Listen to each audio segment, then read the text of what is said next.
Good evening, everybody.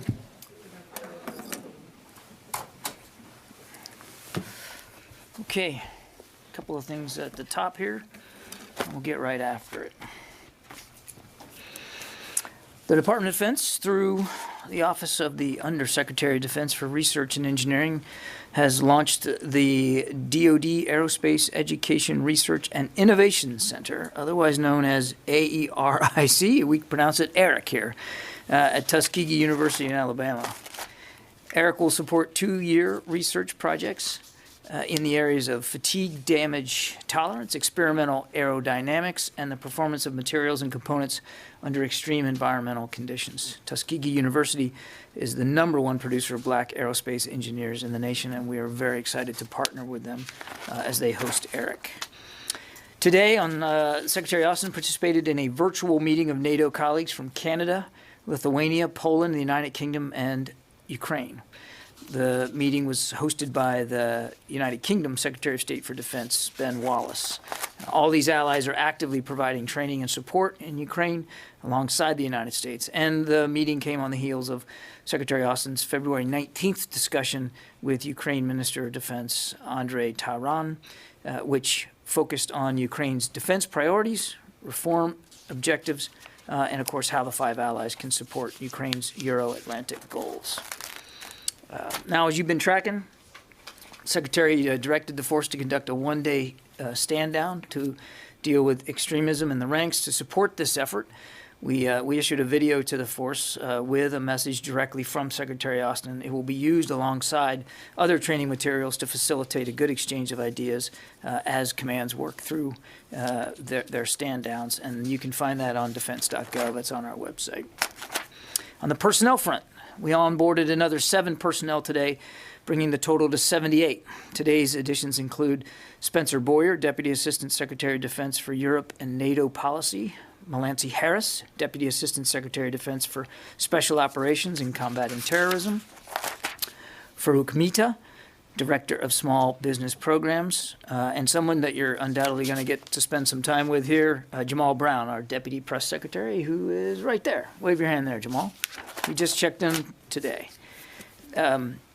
Finally, Secretary Austin will be making his first trip as Secretary of Defense this week. He'll travel to Colorado on Wednesday to visit with the U.S. Northern Command, and then to California to see the first active duty team supporting one of FEMA's mega vaccination sites, this one, of course, in Los Angeles. He'll also head to San Diego on Thursday, and while there, he'll link up with the Chief of Naval Operations, Admiral Mike Gilday, as they visit USS Nimitz as she begins to make her final preparations to return home after a 10-month deployment. He'll also have the opportunity to visit with 2 Navy vaccination sites on the base at North Island and see what the Navy's doing to make more vaccines available to sailors there and in San Diego. Okay, with that, I think, Bob, you're on the phone, right? Yes, I am. Thanks, John. I have a question for you about Iraq. In light of today's rocket attack on the Green Zone and, of course, the recent attack in Erbil, I'm wondering what you make of this resumption of attacks and whether this appears to you to be the work of the militias that have been a problem previously.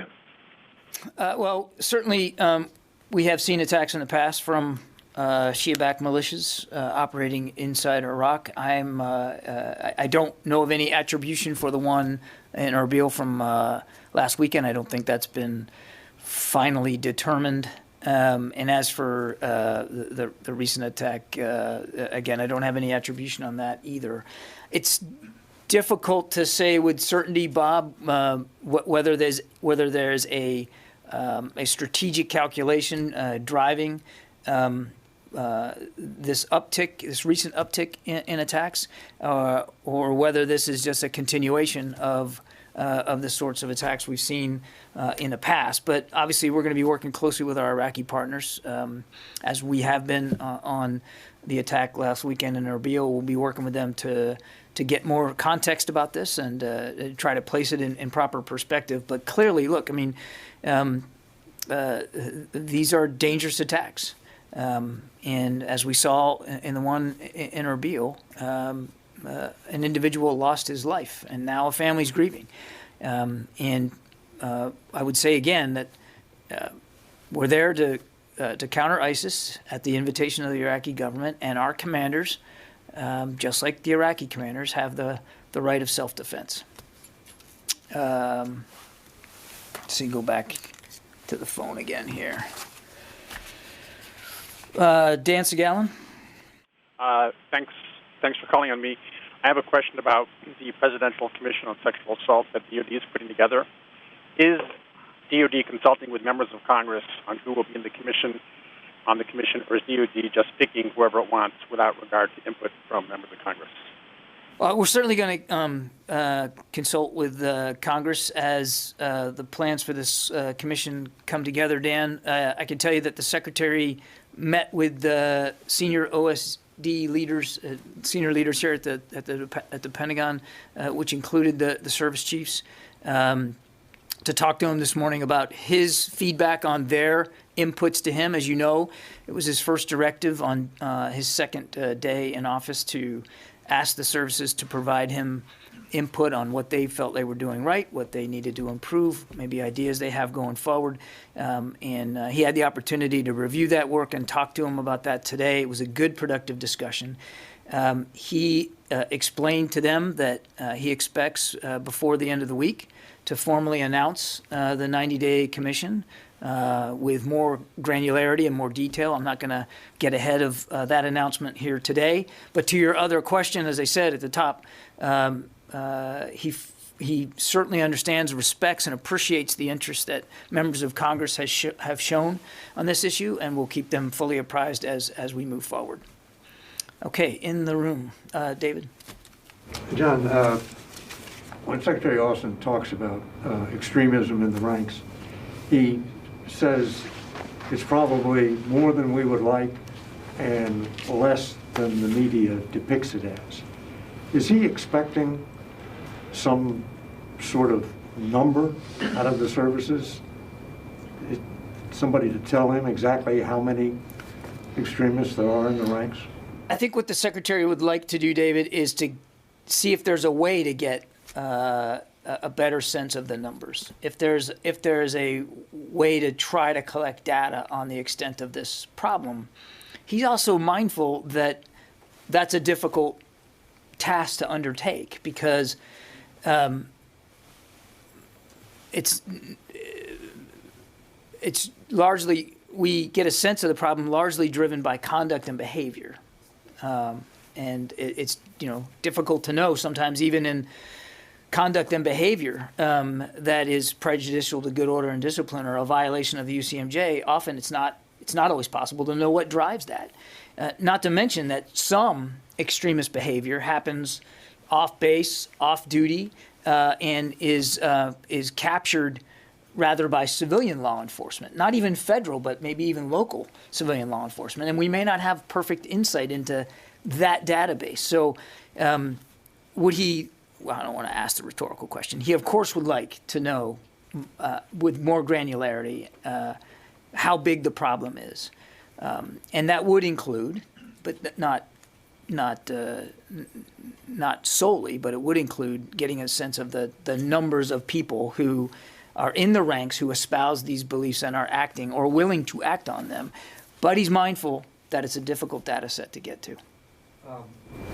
I haven't asked today, but last week when you asked the services, when are your stand downs taking place? The answer was, we're waiting for guidance from OSD. Are you supposed to deliver some guidance before each unit has its stand down, and if so, when is that guidance coming? As I understand it, anecdotally, some services, some commands have already conducted their stand downs, and we are in the process of putting out, and we expect to do it very shortly here, some training materials for them to be able to use when they conduct to conduct their stand downs. And the video I referenced today, which again is on our website, was a part of that training package. You'll see when you watch the video, he was clearly addressing it to the force. We can expect these training materials when? I don't have a date certain for you. The team's working hard on that, and I think it'll be very soon. That stuff will be delivered. Can we get back to the numbers for a second?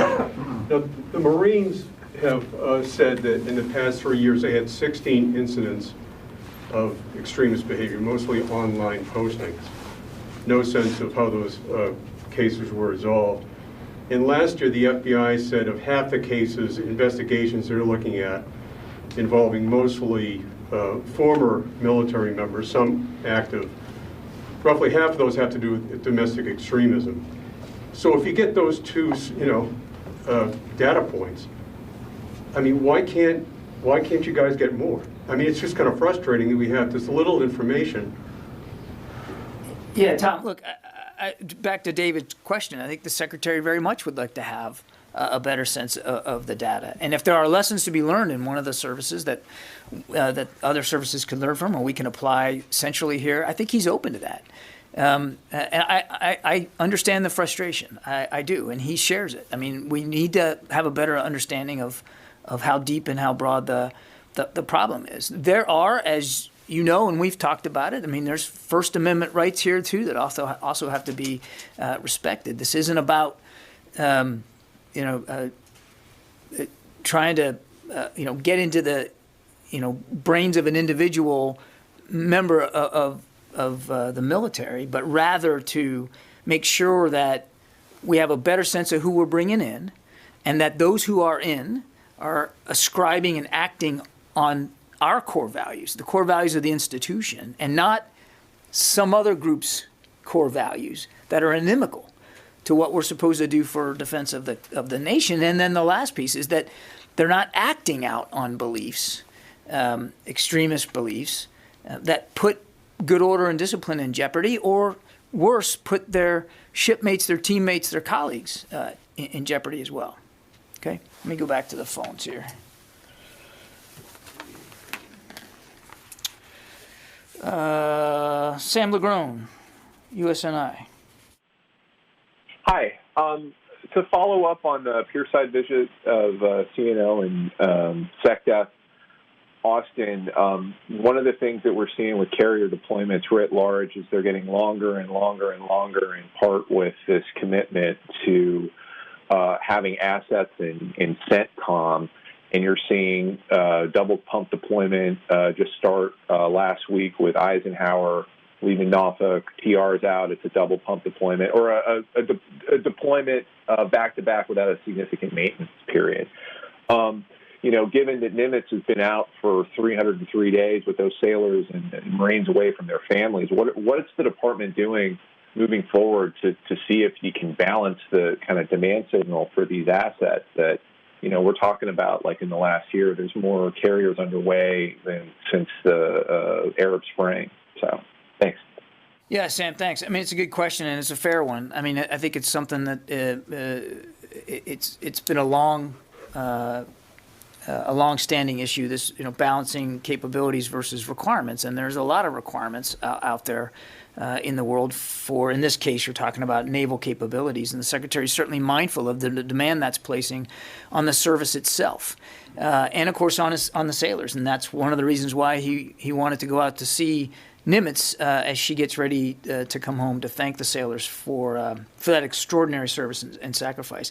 He has also had, and I suspect he will continue to have, through the budget season and even beyond, discussions with the chairman and the chiefs about the resiliency of the force, the kinds of capabilities we're putting in the field and the fleet, and the degree to which the requirements process is being handled in the most effective and the most efficient way. I mean, there's always tension between what's needed out there and what's available. And he's mindful of that, having been a combatant commander himself and the vice chief of the Army. He's been on both sides of that equation. And I think he's uniquely qualified and situated to try to get the balance better going forward. Idris, Reuters? Thanks, John. So last week, NATO announced that it would up its presence in Iraq to about 4,000. I know you tweeted out last week saying it won't include U.S. military personnel. If the number of troops, NATO troops in Iraq does go up to 4,000, does the Pentagon believe that it allows the U.S. military presence to be reduced? So what I said was that while we certainly support NATO's expanded mission, the training mission in Iraq, and we recognize that there's a force generation process that goes along with that, there are no plans to put additional U.S. forces in Iraq to contribute to that expanded mission. There are, as you know, many ways we can contribute to mission sets without having to necessarily put more, to use the phrase, boots on the ground. There are ways to contribute that don't necessarily mean an increase in footprint. Can I go back to Iraq? Sure. I have a question on Yemen as well, but on Iraq, the attack today, 1 week since the attack on Erbil, and a group claimed responsibility for that attack, Saraya Awliya ad-Dam, in reference to General Qasem Soleimani and Abu Mahdi al-Muhandis. I've seen some analysis in the region claiming that the U.S. is trying to play down these attacks to maintain diplomatic opening with Iran. We've seen the previous administration willing to use military action against such attacks when they happened. Is this administration trying to play down these attacks, or it's actually looking into military action to respond to, if they continue? We take these attacks very seriously, as I just said earlier, and as the president himself noted. If and when it's appropriate to respond, we'll do so at a time and a place and in a manner of our choosing, and certainly in consultation with our Iraqi partners. Barb? On Yemen? May I ask a question on Yemen? Thank you. So we're seeing the Houthis trying to advance on Ma'rib, resumption of what's been described as the worst fighting since 2018. And this came at the heels of the decisions by the administration to hold support to the Saudi coalition offensive operations in Yemen and revoking the global terrorist designation of Houthis. Do you think that Houthis are trying to kind of take advantage of these steps? Are they misreading the administration intentions in Yemen? I can't speak for the Houthis or what tactical decisions they're making and why. We've been clear that in the decision to halt support for the Saudi-led coalition's offensive operations, that this was really about trying to get some space for humanitarian relief to get in there. And to reflect our concerns over the precision or the lack of precision with which the coalition was executing their offensive operations. But as for what's motivating the Houthis right now, I wouldn't begin to speculate. We want to see, back to the bigger point, we support and we want to see a political settlement and an end to this war so that the people of Yemen can live in a safe, secure environment and this humanitarian catastrophe can be ended. Barb? Two quick questions, different subjects. First, I was curious whether following the United Airlines Pratt & Whitney engine failure, the department, the military, is taking any kind of look, although they have different Pratt & Whitney engines. Right. Are they looking at or considering whether they need to have a look at the engines they do have, including Air Force One, to see if there's any commonality? And my other question, on the Sexual Assault Commission, while that's going to be a 90-day process, if the Secretary's already beginning to hear what's working but also what's not working, can you give us any more on what his thinking is? Are there things that might be done before the 90 days are up? So on the first one, I'm going to have to take the question, Barb. I don't have a good answer to a very fair question, so we will take that and we'll get back to you on that. On sexual assault, you've already seen him take some actions, and I think you're going to, he didn't want to wait for the 90 days before he issued that first directive, and he did learn some things from some service input. Without getting ahead of him, I would expect that you will see him likewise take some immediate actions before the 90-day commission completes its work. Some things that I think he believes are warranted by what he's learned, and that he doesn't believe he has to wait for the 90-day commission to come back. But clearly, the locus of the long-term strategic effort will be based on what they learn. Again, without getting ahead of the secretary, I would tell you that it's his intent that this commission do a fair job of looking outside the lifelines, as we say, outside the Defense Department, and consulting experts in the civilian community on this particular issue. Let me go back. Laura Seligman from Politico. Hey, John. Thanks for doing this. I wanted to follow up on the question about Iraq, actually. So there have now been 3 rocket attacks that endangered Americans in Iraq over the past week that are likely linked to Iran.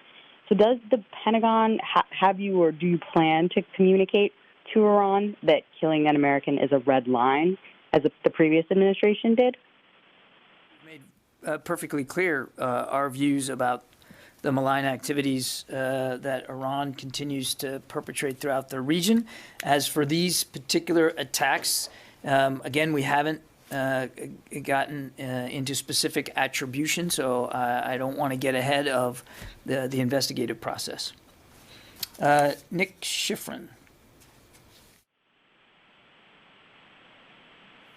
Okay. Thought he had a question. Jen, you had one? Yes, please. John, have you received, or has the Pentagon received General Honore's report on Capitol Hill security that was commissioned by Speaker Pelosi? And have there been any new requests since Friday to extend the National Guard past the March 12th deadline? I'm not aware that we have General Honore's report. So I will take that question and get back to you. I don't know if that's here or not.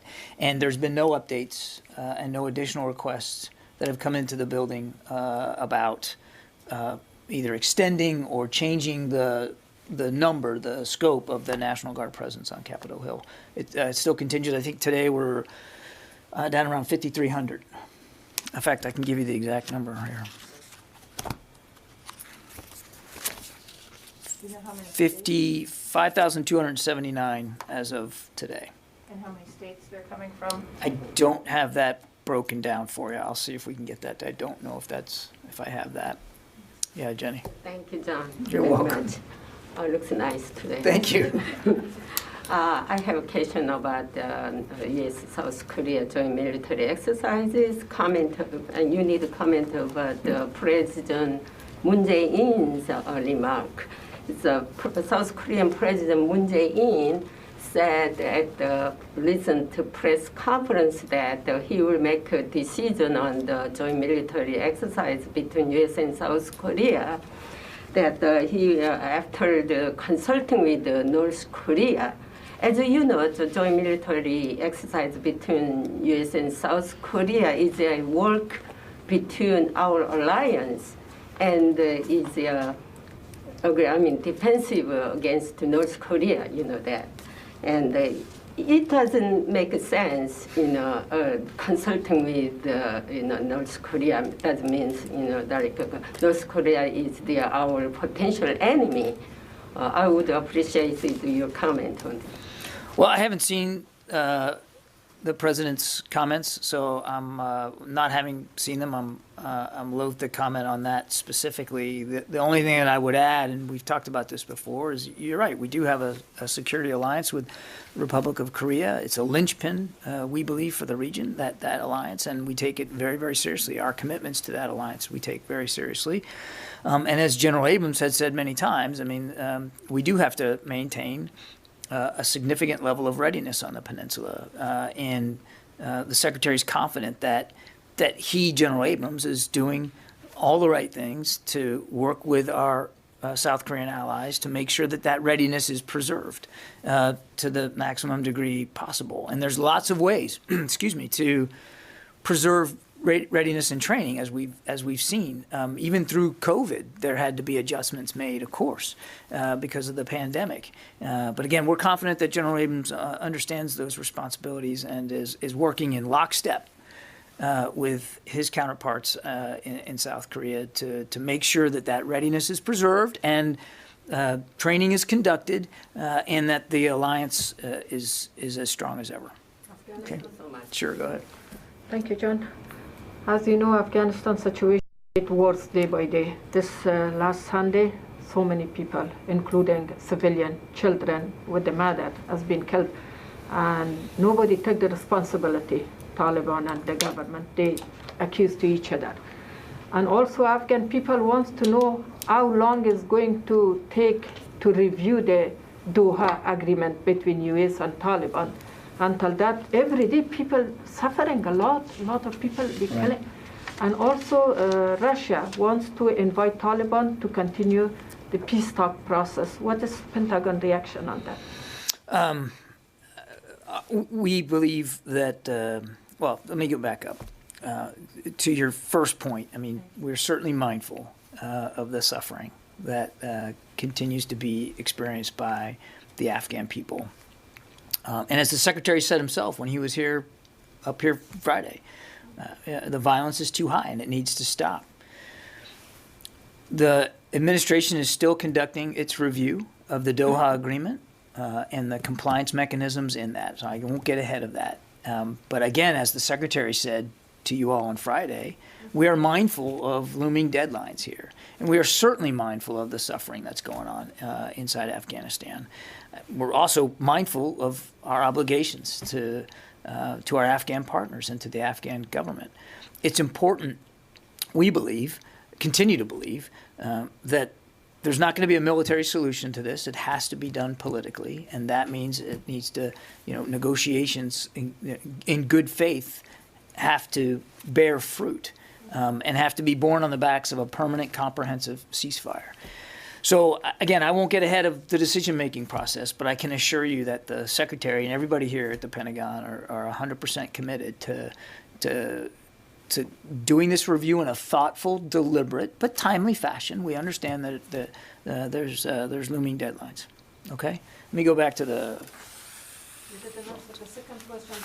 Invite Taliban to talk about peace process. I would refer you to our State Department colleagues on that. We, specifically with the Russia piece, but as I said in my longish answer to you before, I mean, there is a peace process that has been undertaken already, an Afghan-led peace process, and that's what we continue to support. Okay? All right. I think I got almost all through them here. Ellie Watson, CBS. No question. Thank you. Okay. Christina Anderson. Okay. Abraham from Washington Examiner. Can you hear me? Christina Anderson? Sure, go ahead. Okay. Yes, I'm interested in knowing whether there's been any review of the need for, as expressed by the National Guard and Reserve, for military training and equipment that is much more up to date, and training also with their colleagues who are active duty. They feel some have expressed elements have expressed that they are concerned about training, falling behind on the training. Thank you very much. Well, let me follow up either later about that. Ma'am, I'm not familiar with those complaints, so I don't want to get into specifically addressing them, and I'm not familiar with that particular issue. So we'll follow up with you after the briefing to get more context from you. Again, just in general, back to what I was saying before when we were talking about the Navy, the Secretary understands, as a former soldier himself, the importance of making sure that our our troops have the training and the resources, the equipment, the systems they need to get the job done, and he's always going to be interested in trying to close that gap to the maximum extent possible. Yeah, over here. Hey, Tara. I know, I haven't been here for a while, so thanks. I wanted to follow on David's question. In a TV interview, the former Chief of Staff, Kash Patel, took another view on extremism in the military and said the problem doesn't exist. And I was wondering if we could have the Pentagon's views on that. And then secondly, in these stand-downs and listening sessions that will be happening across units, across the services, will there be any attempt to maybe summarize the conversations that are had or gather data from those individual sessions to at least start to get a bigger picture of, how big a problem this might be? That's one of the reasons. In fact, I would argue it's the chief reason the Secretary ordered to stand down, was to do exactly that, to listen to the men and women of the force about what they're feeling and experiencing out there, to get a better sense about the scope and the breadth of the problem. Will it lead to specific data, as David asked? I doubt that. I mean, it's not about counting heads in the process of the stand down, but clearly it's about trying to get a better grasp of the degree to which the problem exists. And as for Mr. Patel's comments, I would only point you to the fact that the department under the previous administration in October completed a report asked by Congress, and you've seen some reporting about that, but clearly it found that extremism is an issue in the United States military. So I find that a very interesting comment to make when they themselves studied this and came to the conclusion that that it is an issue. And look, I don't think it's debatable that it is or it isn't an issue. What we don't know is the extent of it, and what we don't know is exactly and how best to go about eradicating that and the behavior that it inspires. That's the problem. It is a data set issue. I mean, we do want to know more about, as the Secretary said, it's probably more than we'd like it to be and less than the headlines would suggest. But more importantly, how do we get our arms around that? And that's where the focus is. Nobody's debating whether it is or isn't an issue. It's really just about to what degree. I've got time for just a couple more. Go ahead. I want to go back to Iraq. In my understanding, the U.S. military is conducting its own investigation regarding Erbil's attack. So do you have any explanation how, after a week, still no indication at all about who might be behind the attack? I'm not talking politics, just facts on the ground and investigation. You're asking me why we don't know now? Yeah, still now. No indications at all. In previous attacks, we heard from the CENTCOM. Yeah. I think I think it's safe to assume that investigators are still working on this, and it could be that they have a better sense. I'm not privy to the investigation, nor would it be appropriate for me to be. It's an investigation that is being conducted by our Iraqi partners. The Secretary offered to help them with that, and it was a sincere offer. As far as I know, they are still conducting this, and when there's something to report out, we'll do that. We'll do that. Okay, one more. Last, go ahead.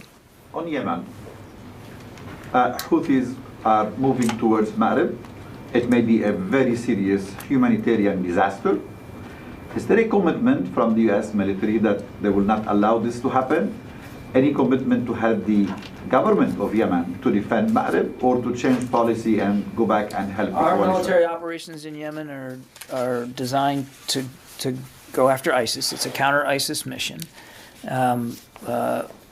We believe that there needs to be a political settlement to this war so that humanitarian assistance can get to the people that need it. But our mission, it's important for people to remember, our mission in Yemen is one based on counterterrorism. Thanks, everybody. Appreciate it.